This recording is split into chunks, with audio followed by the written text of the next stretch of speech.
내가 그들을 책망하고 저주하며 그들 중 몇 사람을 때리고 그들의 머리털을 뽑고 이르되 너희는 너희 딸들을 그들의 아들들에게 주지 말고 너희 아들들이나 너희를 위하여 그들의 딸을 데려오지 아니하겠다고 하나님을 가리켜 맹세하라 하고. 오늘 생명양식은 느헤미야 13장 23절에서 31절 말씀입니다. 크게 두 부분인데 뒷부분인 29절부터는 느헤미야서 전체를 마무리하는 하나님을 향한 기도이고, 앞부분인 28절까지는 느헤미야가 이방인과의 사돈관계에 맺는 것을 아주 강하게 질타하며 개혁할 것을 촉구하는 내용인데, 우리는 이 앞부분에 주목해 보고자 합니다. 우선 본문을 함께 보시죠. 그때 내가 또 본즉 유다 사람이 아스돗과 암몬과 모압 여인을 맞아 아내로 삼았는데 그들의 자녀가 아스돗 방언을 절반쯤은 하여도 유다 방언은 못하니 그 하는 말이 각 족속의 방언이므로 내가 그들을 책망하고 저주하며 그들 중 몇 사람을 때리고 그들의 머리털을 뽑고 이르되 너희는 너희 딸들을 그들의 아들들에게 주지 말고 너희 아들들이나 너희를 위하여 그들의 딸을 데려오지 아니하겠다고 하나님을 가리켜 맹세하라 하고, 또 이르기를 옛적에 이스라엘 왕 솔로몬이 이 일로 범죄하지 아니하였느냐. 그는 많은 나라 중에 비길 왕이 없이 하나님의 사랑을 입은 자라. 하나님이 그를 왕으로 삼아 온 이스라엘을 다스리게 하였으나 이방 여인이 그를 범죄하게 하였나니 너희가 이방 여인을 아내로 맞아 이 모든 큰 악을 행하여 우리 하나님께 범죄하는 것을 우리가 어찌 용납하겠느냐.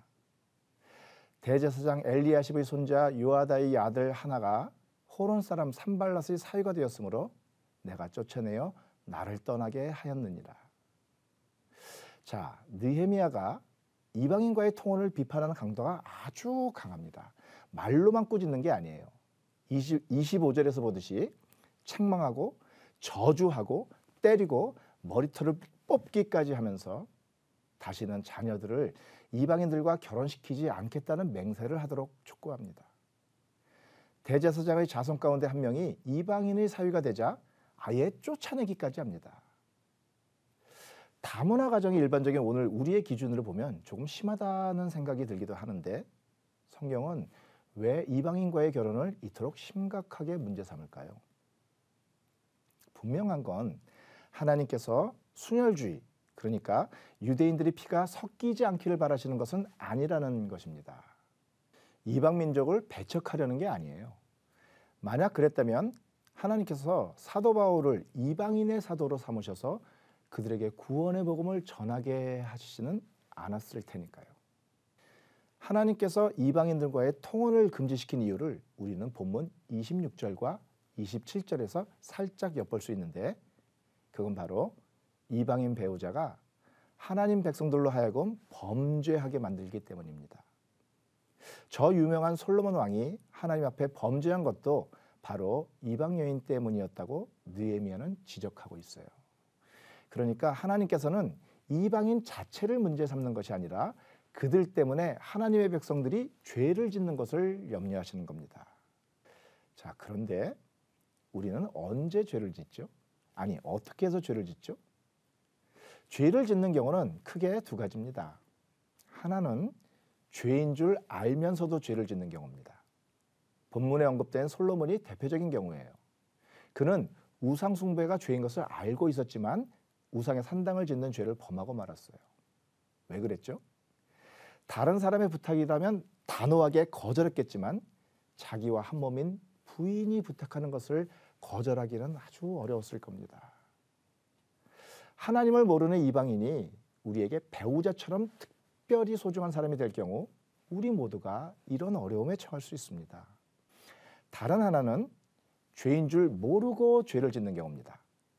24절에 보면 이방인과의 결혼을 통해 낳은 자녀들이 이방 언어만 할 줄 알고 유다 말은 하지 못하는 현상을 느헤미야는 지적합니다.